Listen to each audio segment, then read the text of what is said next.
Anyway, Stace, I'm sorry. We've been doing letters to Stacy, but I think I just haven't been putting the title on there. And oh my God, I somehow fell like 10 days behind with the uploading again. And I've got the problem solved. I just need to go get a different computer now because this one I start uploading and then just gets kicked offline. I've got so much else going on. Anyway, this is what happens, Stace, and I need to get your opinion because I do live my life in a heightened reality. I realize that now. I've created a heightened reality life for myself. So people's slights and snubs become wounds and gashes. That's what I made. That was my status today. That was out of my, your slights and snubs become wounds and gashes. When someone has a tender heart, you know what I mean? When someone has a tender heart, you know, and that isn't really the problem of the person. And I've come to understand it really isn't the problem. And I in no way want to be immune to that in life, you know what I mean? Because if you said, well, I don't want to feel pain or anything, then how are you going to feel the opposite, you know what I mean? How are you going to know what really happy is if you don't know what really hurts? You know, if someone really does have a tender heart, I mean, I've gone at James with the most tender heart ever. I mean, what have I ever done? I mean, other than, you know, and honestly, the deal was when Fred was done training, James was supposed to buy me dinner. And not that I even wanted him to, but he should have said, you know, I do want to buy you dinner or whatever. So this is what happened, Stace. So James is coming to pick up Fred. This is Friday. You know what we've got going on around here?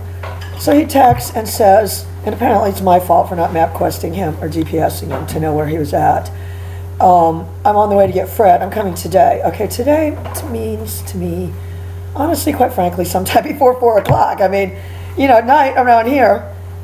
Am I wrong, Summer? No. Night starts falling at 4 around here. Kelly's getting her pajamas on at 4. So we start making James cupcakes. Summer's, you know, doing her normal, twice as much work as a normal person can do. I'm doing the elliptical, making the cupcakes, walking the dogs, actually going outside and forgetting I'm baking them. Am I wrong, Summer? And I get a text from James. What about 5 or 6 o'clock? Okay, well, first off, I've got to walk all these dogs. I mean, how long have you known me? Every time we go to dinner, I'm busting ass walking dogs. And then I'm getting ready to go. I mean, it's not like, I'm bored. Play some video games, you know. And I mean, we're more busy than ever. And of course, my work is very important to me. So anyway, so James, I said, you need to get over here now. What are you talking about? 6 o'clock? I'm still on the cusp here. We haven't gone to I'm still in somewhat of a normal state at this point. I'm going to tell you exactly what the trigger is. James then says, I stopped for a late lunch. I went off the deep end. And I realized it wasn't, and if I never see James again, I'm going to tell you the main memory I have in my mind is him bopping Fred on the nose that day when Fred tried to get the treats when he came to visit him. You know, I mean, I don't know why. To me, it's like a scene in a movie where a spotlight comes down and the behavior was so unexplainable to me. I think the behavior made me realize, guess everything I said, no one listened to. I don't know. It was just kind of profound. Anyway, so now I start getting in a big fight with Brack. You know who Brack is. So I text Brack, and it's my fault for doing that. And I said, this is my new play. It's got a lot of swear words. I mean, luckily we broke that barrier down. Anyway, I'll start here. I'll just do a short reading. So, can you bring me a paper towel? My eye water's uncontrollable. Summer, no, sweetie, that has dish soap on it. No, don't give me that. She tried to make me dab my eye with dish soap. It burns and burns. So anyway, I basically say, now Breck says he's going to handle the situation. Remember, Breck's the deputy. He's a problem solver, so he's going to solve this problem. He factors James out, or James just runs off. I never hear from James again. And honestly, in my opinion, this cat better get some coping skills. I, like many humans, can be manipulated by saying various things that can immediately turn my attitude back. Things like, I brought you a gift. You know. No, this kid just disappears and tells Breck, I'm not coming back for the dog. This is after he'd already tried to give it to me. Well, then I'll start where it happened. I then texted Chase. This is about 3 in the afternoon. Chase is supposed to be at least somewhat my advocate. Chase is supposed to be my advocate against Breck. Am I wrong? Chase has empathy. Chase has seen Breck in action. You know, I asked for the wrong salad dressing. You know, Chase is just appalled. So I text Chase and I said, Breck and James are ganging up on me. Before I can even go on, no, within 2 seconds, Chase probably, yes, you should, come here. I want them to see the look on your face. I want them to see the look on your face within 2 seconds. So this is earlier. I've told Breck, I'll call when the client's leave. Reggie's owner was here. And so later then I've texted Chase and said, you know, Breck and James are ganging up on me. This is how I feel. Do I sit around saying, I've got a paranoia complex. People are ganging up on me. Oh, well, yeah, I do. They're bullying me. Within 2 seconds, I get this text from Breck. Oh, I ganged up on you? GFYS. Go fuck yourself. Yeah, all done. You're pushing it over the limit. This is because I texted Chase and said Breck is ganging up on me. I've now pushed it out of the envelope. The extremeness is just... I should be on. Oh, I'll show you the text from Chase, too. Oh, no, I mean, Chase betrayed me. Chase betrayed me. I said, Breck and James ganged up on me like rabid hyenas. Chase's line is deleted because James, instead of getting, this is what I tell Chase. This is all designed to get Chase empathy for the Kelly character. Because James, instead of getting the dog, meanwhile I'm there with, you know, dressed in rags. Well, that's only sort of just a, you know, that's not some hard and fast rule. James, instead of giving the dog, stopped for a leisurely late lunch. That lasted forever. LOL. He had to see his grandma and grandpa, LOL. Meanwhile, I'm waiting for his fucking ass out in the cold. Meanwhile, he's... We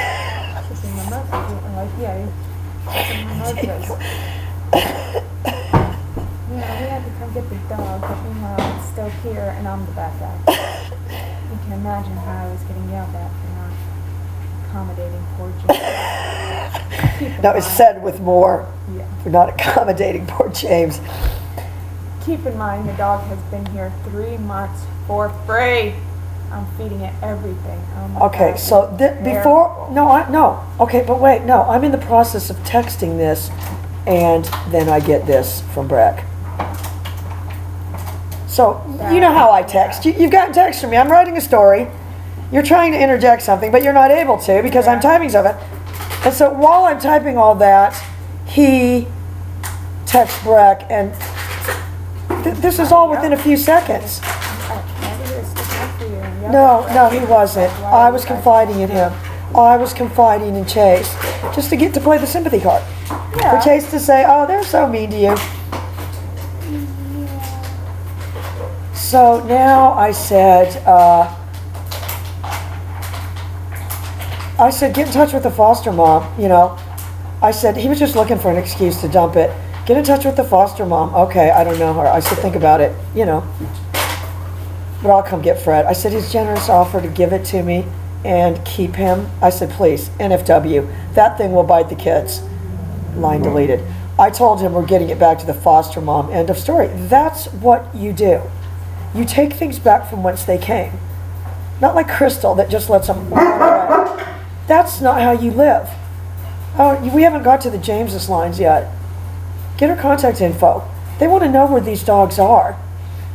And well, they will know because it will be at their house. He won't give me the info. Someone, what's that dog got? What is that? What is that? Can we just give it to James? He's scared of more confrontation. Okay, James, if you're... My glasses. Oh my God, thank God Summer saved them. Oh no. No, they broke. They're broke. They're broken. He broke my glasses. He's scared of more confrontation. There was no confrontation. I said, you got a lot of nerve stopping for lunch. If that's confrontation, then... I said, you said he dumped it. I said, I'm sure he wants Fred back. Now he wants it back. 10 minutes ago, he dumped it on me. I said, Jesus, I'm so considerate. I know a train Fred and make the kid cupcakes. But he's so inconsiderate. He thinks only himself. Unreal. Honestly, I was stunned. I was stunned. And it kind of hit me. I mean, you know, I get up at 3. I've worked every single day since this kid knew me. I would question anybody. I would question anybody to say that isn't true. And I said, and this little bitch is afraid of confrontation. Get some balls and stand up to me, James. People need to know how to treat other people. Yeah, I said, I'm sure his deciding to dump the dog resulted in a much bigger problem. You said he didn't want it back. Be a fucking man, James. He just doesn't want to argue and fight with you. I said it needs to go back from whence it came. He signed its papers. I will. I said, until then, it's safely boarding here. You know, because I live my life. Stop it, Jax. Oh, can you put him back there? Oh, Summer's finding. Are you finding this fascinating? Oh, she couldn't wouldn't wait to get to work. I told her what was going on. I couldn't even tell her the whole thing, though. She's got her own problems. She still finds it interesting, though. Don't you worry. Just put him out in the backyard a minute.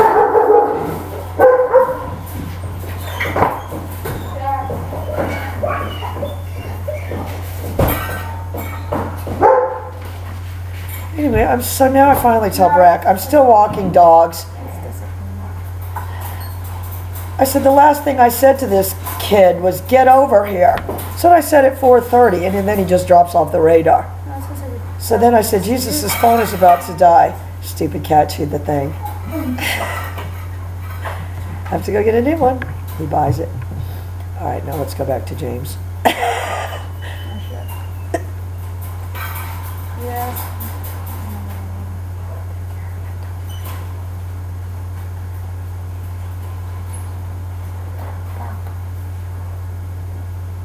I just spoke with Breck. Wish you and I could communicate better. Finishing a late lunch with my grandma on US 1.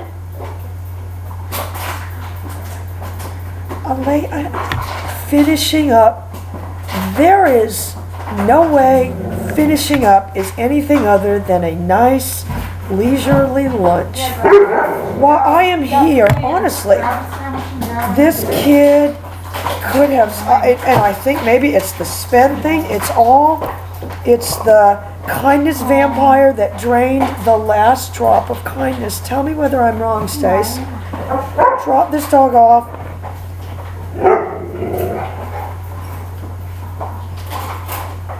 Nothing. I mean, no offer to ever help me or anything. Not that I even want that. I do want. I do. I don't know what I want. I don't know anything. I don't know anything. But to me, somebody that tells me they're coming to my house. Let's just put it this way, Stace. When you leave your house, pack a lunch. Yeah. I think we should make George drive you up here when you do come in. I want you to come whenever you want to come. That dog Blue stayed here for 2 years. That Blue is a case study. And I'm going to post the very last video I have of Blue, because I'm going to say if anybody needs a case study in e-collar, long-term e-collar conditioning. Stacy's like, how are we getting on this now? Because these little distractions of James and these things like this are detours from me away from my trajectory of pursuing my passion. I guess maybe that's what upsets me so much. If this would there's about 3 things the kid could have said. I brought you a gift, at which point I would have said, come right over. I made you cupcakes. All right, I got you a sandwich. Sandwich being a euphemism. Or, I will help you walk the dogs. Or anything. Anything other than, I don't want to piss you off further. Goodbye. Yeah, so I'm I just told gonna Brock I leave don't my want the dog. I'm just gonna leave my dog because I don't want to You know. He never sent it any food, nothing. I mean, no. Summer would say, well, which one's is Fred's food? I said, our food. That's Fred's food.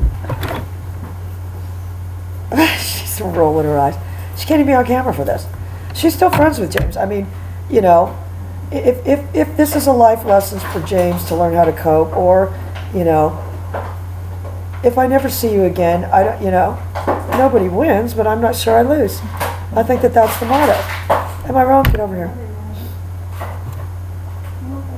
Well, but nobody wins, but I don't lose.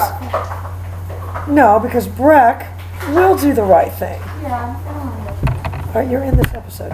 And I'm going to tell you why. Because Breck was raised to do the right thing. And the right thing, in my opinion, is for this dog to go back at once it came.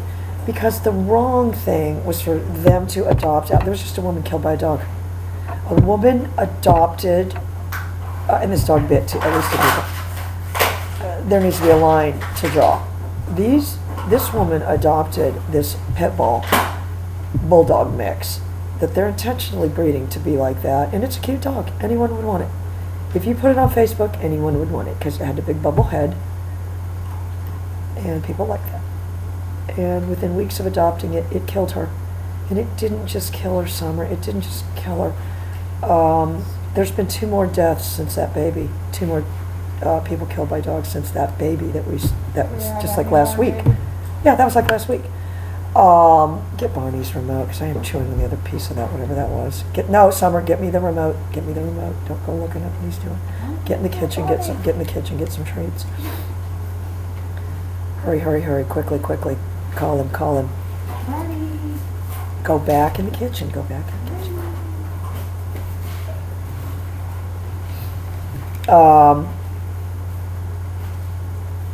So this is what happened, and this is what's so terrifying. I just texted Kim, my friend Kim, Dr. Castro, the vet, and told her, please be careful, and told her about those people that came here. She has said she hadn't seen him since 2009. I said this guy could play Cletus in the remake of Deliverance. And I don't know if there was a Cletus, but if there isn't, they could add this guy. Anyway, this dog the woman was cleaning up something in its cage. I'm sure it was probably eating cat poop or something and barfed. She went in the cage to start cleaning the cage. Apparently the dog took offense to this and started attacking her. All right, get in here, because I like to see the looks on your face, because you're so neutral. You're so... well, no, it gets worse, Summer, it gets worse. There's other people there. They get the dog away somehow and get it into the bathroom and are trying to render first aid to this woman. It does a Talbot through the bathroom door and comes out and kills her.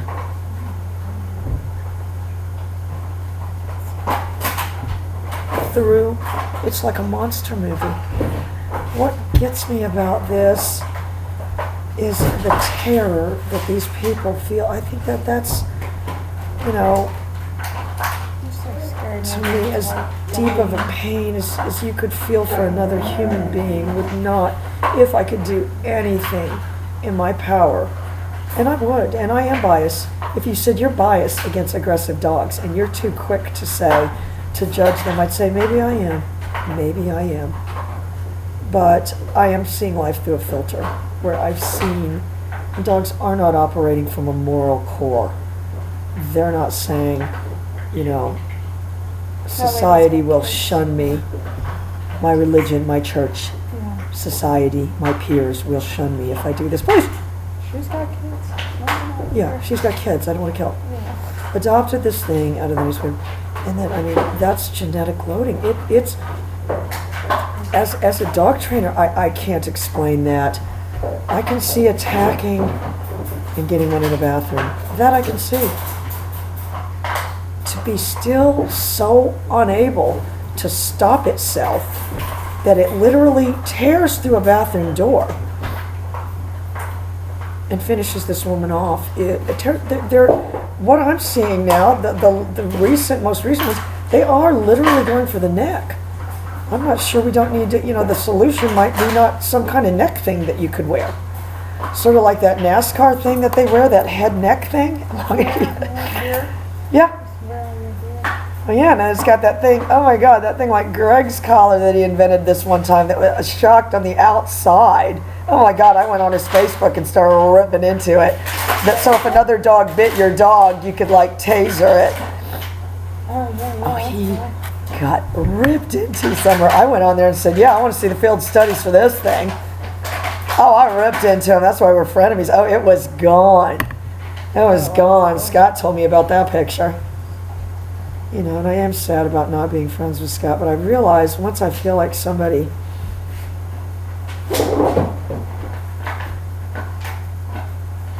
never really, and I think sometimes, and I don't take it personally, and I do remember, Crystal, this girl Crystal, her mom's a vet. I just, from a long time ago, she said something to me, and I do always remember that. He's the best friend he could be. It's nothing personal. You know what I mean? I'm sure that girl that was a vet was saying, you need to quit talking to this chick that's a breeder. She didn't go to vet school. Listen to me. So she's thinking, how disloyal is this guy? It's better I just factor myself out. The James thing too. People say, well, I just didn't think about you. And it's like, yes, exactly. And I think maybe I've put James in the Sven category, where it's somebody you're just rolling out the kindness to, and then